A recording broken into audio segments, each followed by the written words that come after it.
అన్నమయ్య జిల్లా తంబలపల్లి నియోజకవర్గం కొత్తకోట మండలంలో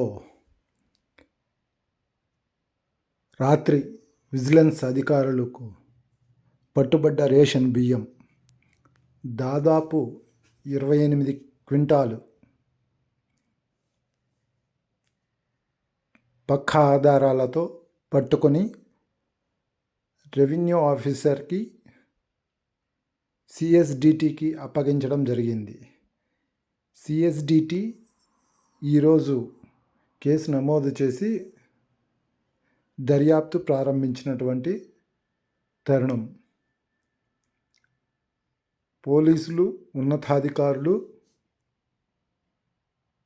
ఈ కేసును దర్యాప్తు చేయడం జరుగుతోంది. 7వ తేదీన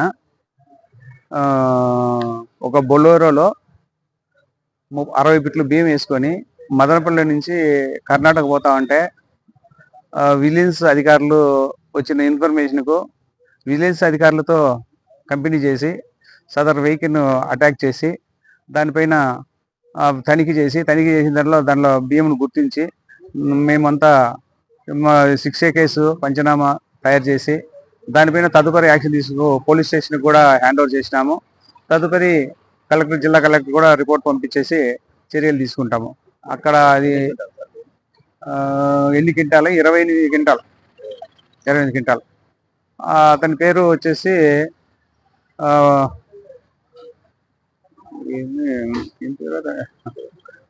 మాది మదనపల్లి మండలము తట్టివారిపల్లి దగ్గర చంద్రారెడ్డి కాలనీ నుంచి వేసుకొని వస్తున్నాడు. బొలోరో బండిలో వేసుకొని వస్తున్నాడు కాబట్టి అక్రమంగానే గుర్తించి దానిపైన యాక్షన్ చేసి కేసు పోలీస్ స్టేషన్కు హ్యాండ్ ఓవర్ చేసి కేసు రికార్డ్ చేయొచ్చు.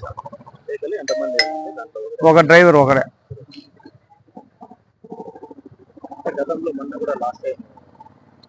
అట్లా లీగల్గా పోతా ఉంటే మా వచ్చిన ఇన్ఫర్మేషన్ పోయిన టైం కూడా ఒక సిఐ గారు పట్టి కేసు కూడా పెట్టినాము. కేసు జేసీ దగ్గర జరుగుతూ ఉంది. ఉత్తర్వులు వస్తే దానిపైన చర్య తీసుకుంటాం. ఇంకా రాలా ఏం చర్య తీసుకోవాలనేది ఇంకా మనకు కలెక్టర్ నుంచి ఆర్డర్ రావాలి. కలెక్టర్ రిపోర్ట్ చేసినాము. కలెక్టర్ నుంచి వస్తే యాక్షన్ తీసుకుంటాం. అది తూకాలు ఈ పాస్ మిషన్ లో ఖచ్చితంగా పట్టుకుంటారు అనే దానికి వచ్చేసి పట్టుకునేదానికి ఎక్కడ లేదు. 100% తూకం వేస్తేనే బియ్యం వస్తుంది. కానీ పట్టుకునేదానికి మిషన్ లో ఒక 10 గ్రాములు కూడా రాదు. ఖచ్చితంగా కార్డుదారు జాగ్రత్త తీసుకోవాలా. అట్లా పట్టుకునే అవకాశము అవి ఎవరైనా కార్డుదారు వచ్చేసి అట్లా కంప్లైంట్ చేసి రిటర్న్ ఇస్తే యాక్షన్ తీసుకుంటాం. ఏదైనా రిటర్న్ ఇస్తే ఖచ్చితంగా యాక్షన్ తీసుకుంటాము. దాంట్లో ఏమి వాళ్ళ మీద డీలర్ పైన అభిమానము ప్రేమలు అంతా ఏమి ఉండవు. చట్టపరంగానే యాక్షన్ తీసుకుంటాం. బట్ ఏ చేసినా కూడా మా పూర్తి ఎవిడెన్స్ తో కార్డుదారు కదా మెయిన్ కస్టమర్ వచ్చేసి నాకు ఇట్లా అన్యాయం జరుగుతుంది రిటర్న్ ఇచ్చేస్తే యాక్షన్ తీసుకుంటాం.